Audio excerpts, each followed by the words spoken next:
على رسوله الكريم अम्मा बाद मोहतरम हाजरीन दूर दूराন্ত থেকে আগত আমার প্রিয় ভাইরা স্টেজের উপর উপস্থিত সম্মানিত সভাপতি সাহেব স্টেজের সামনে এবং স্টেজের উপর উপস্থিত উনাদের সবাইকে আমি অন্তঃস্থল থেকে আমার সালাম পেশ করতেছি আসসালামু আলাইকুম ওয়া রাহমাতুল্লাহি ওয়া বারাকাতুহু। আমি আজ আপনাদের সামনে বর্তমান দিনী শিক্ষা এবং মাদ্রাসা শিক্ষা ব্যবস্থা নিয়ে দু চারটি কথা বলবো যদি আল্লাহ তাআলা তৌফিক দান করেন। In the ocean of education, academies is just a drop. The rest is tarbiyat. The rest is tarbiyat.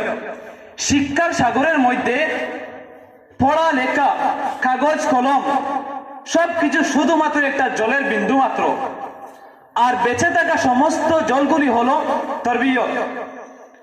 যাই হোক, মাদ্রাসা হলো একটি আরবি শব্দ যা মূল দাস থেকে উদ্ধৃত। দাস অর্থ শিক্ষা করা, যেহেতু মাদ্রাসা শব্দটি স্থানবাচক পদ তাই উহার অর্থ হলো ওই স্থান যেখানে শিক্ষাদান ও শিক্ষা অর্জন করা হয়।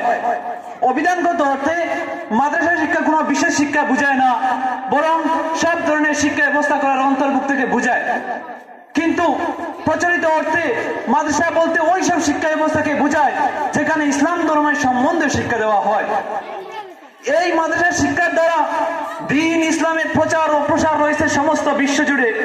এই শিক্ষা ব্যবস্থার মাধ্যমে কুরআন ও হাদিসের ব্যাখ্যা হয়েছে। এক সময় ছিল যখন মাদ্রাসা ছাত্ররাই পৃথিবীকে নানা জ্ঞানের আলো দেখিয়েছে, কিন্তু বর্তমান আমাদের সমাজে ওই সব মাদ্রাসা শিক্ষা ব্যবস্থাকে একটি নিছক চিরাচরিত ধর্মীয় হিসাবে ধরে নেওয়া হয়। সর্বদা না হলেও ওই সব মাদ্রাসার পড়াশোনার স্তর এমন ভাবে রাখা হয়েছে যে সেখানে পড়াশোনা করলে মৌলানা মৌলবী হয় ঠিকই, কিন্তু সমাজের অন্যান্য ধারায় শিক্ষিত ব্যক্তি বা সমাজের সাথে ঠিক নিজেকে সুবিন্যস্ত করতে পারে না। সমাজ এদেরকে সামান্য শিক্ষিত বা অর্ধ শিক্ষিত হিসাবে মনে করে। যারা ওই সব মাদ্রাসার সাথে জড়িত তাদেরকে নিয়ে স্পষ্ট ধারণা হয়েছে এরা বেকার অথবা কর্মের অযোগ্য, আধুনিক জগতের জন্য অনুপযোগী। ইদানিংকালে এদের ব্যাপারে আরো যুগ হয়েছে যে এরা হলো সন্ত্রাসবাদী আর অনেক কিছু। যখন একটি ছোট ছেলে পাঞ্জাবি পরে ঘর থেকে বের হয় তখন আমাদের বর্তমান সমাজের কিছু লোকেরা ওকে আল্লামা হিসেবে দেখতে শুরু করেন। যদি কোনো ভুল দেখা যায় তাহলে ওকে একটা বাচ্চা না ভেবে বুড়ো হিসাব করে বলা হয় ওই দেখো মোল্লা কি করলো। আমরা জানি যে পৃথিবীতে ইসলাম আসার পূর্বে মানুষ মরণ যন্ত্রণায় কাতর ছিল, বিপদগামী হয়ে মানুষ এবং পশুর মধ্যেকার দূরত্ব কমিয়ে এসেছিল। ফলে একটা পশু যা করতে পারত বিনা দ্বিধায় মানুষও তা করে নিত। উদাহরণস্বরূপ জীবিত মেয়েদেরকে মাটিতে পুঁতে হত্যা, গর্ভবতী মহিলাদেরকে পেট ছিঁড়ে দেখা হতো, গর্ভের সন্তান ছেলে না মেয়ে। সংক্ষেপে এসব চলাকালীন সময় পদের দিশে শান্তির দূত বিশ্বনবী হযরত মুহাম্মদ সাল্লাল্লাহু আলাইহি সাল্লাম পৃথিবীতে প্রেরণ করেন। তাই ইসলামকে বলা হয় peaceful code of life and complete code of life, শান্তিময় জীবন বিধান এবং পরিপূর্ণ জীবন ব্যবস্থা।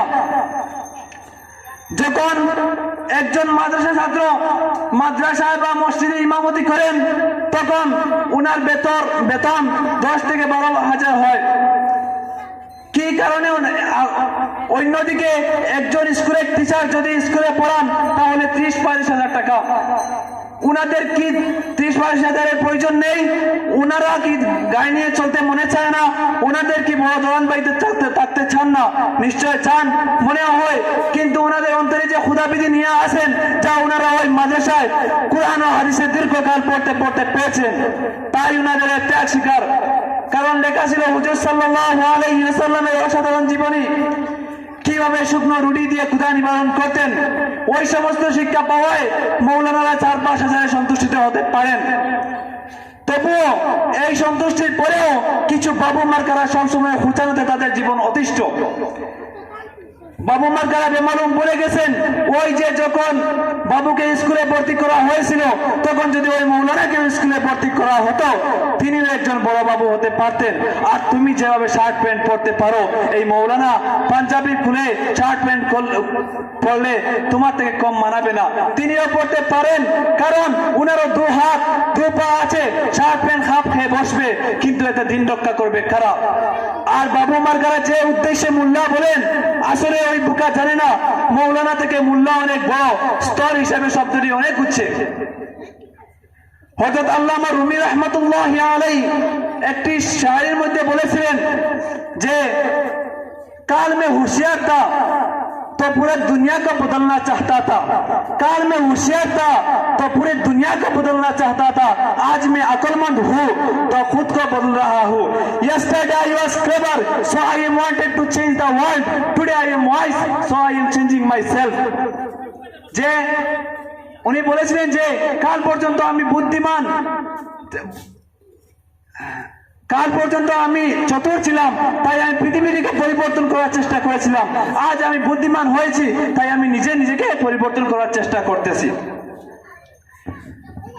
যখন একজন বাবা তার দুই ছেলের মধ্যে একজনকে স্কুলে এবং দ্বিতীয় জনকে মাদ্রাসায় ভর্তি করেন, যে ছেলেটি মাদ্রাসায় পড়তে এলো সে কি কোনো অপরাধ করলো?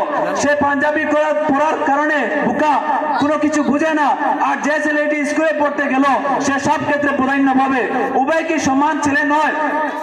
স্কুলে পড়লে আড্ডা মস্তানি বান্ডামি সবকিছু হালকা করে দেখা যায়, আর সমাজে সব চলেও, কিন্তু মাদ্রাসা ছাত্রের কাছ থেকে হলে চলে না। হাত চলার কথাও নয়, কিন্তু সামান্য ভুল ভ্রান্তি হলে তা ক্ষমার দৃষ্টিতে শুধরানো বলা হবে না ঘৃণার চোখে খোঁচানো বলা হবে। অনেক সময় কেউ বলেন এই ছেলে মাধ্যমিক বা উচ্চ মাধ্যমিক বা স্নাতক ইত্যাদি ক্লাস পড়ে নিয়েছেন, তো উনি মোটামুটি শিক্ষিত হতে পেরেছেন, তার মানে ওই সব মূর্খ ব্যক্তিরা মুফতি মুহাদ্দিস আলিম সাহিত্যিকের স্তর পর্যন্ত পড়াকে তার মতো মস্ত বড় মূর্খের কাছে শিক্ষা বেঁচে থাকা শিক্ষার মানদণ্ড স্থান দিতে অস্বস্তি বোধ করে কেবলমাত্র সুদ ঘুষ ও জোয়ার মাধ্যমে বিভিন্ন ডিগ্রিধারী হতে না পারায়। যখন একটি মাদ্রাসা ছাত্র মাদ্রাসার পড়া সমাপ্ত করে তখন তার দীর্ঘকাল শিক্ষা অর্জনের বিষয়টি বিবেচনা করা প্রয়োজন, দেখা প্রয়োজন কিভাবে ঘন্টার পর ঘন্টা মাদ্রাসার পাকার উপর বসে উস্তাদে মোহতরমের কাছ থেকে কুরআন ও হাদিসের বাণী শুনতে হয়েছিল। তখন জানেন এই ছেলেকে কতটুকু কোরবানি করতে হয়েছিল। রাত্রি 11 ঘটিকা হোক বা 12 ঘটিকা হোক, এশা থেকে ফজর হোক, রাত হোক বা দিন হোক, কাছে উপস্থিত থাকতেই হবে। আর বিশেষ করে দেওরাই হাদিসের পরবর্তী ক্লাস, মা বাবা ভাই বোন আত্মীয় স্বজনের সাথে দেখা হোক বা না হোক, মাসের পর মাস দূর দেশে পড়ে থাকতে হয়। এই দীর্ঘ 10-12 বছর কি কুরবানি হয় না? নিশ্চয় হয়।